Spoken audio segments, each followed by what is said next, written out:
was repairing,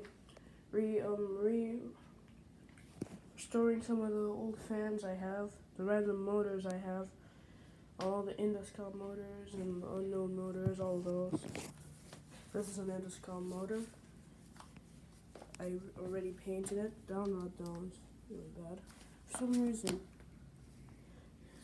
like the actual motor part is acting very weird. Look at that.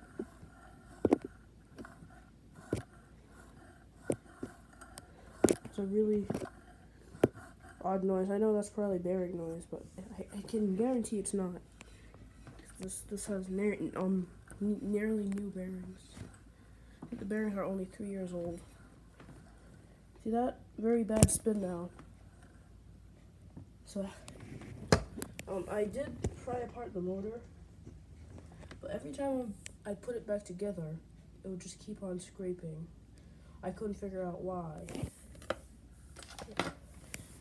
This was pulled out of some 4 motors I was repairing. That's the 4th one. A KDK, IndusCom. This one's already restored. So I need to find a sticker to put on top.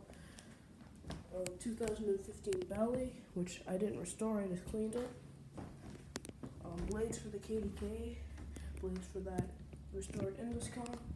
This one doesn't have blades. I might try putting P14ZK blades on it though. Anyway, thanks for watching. Bye.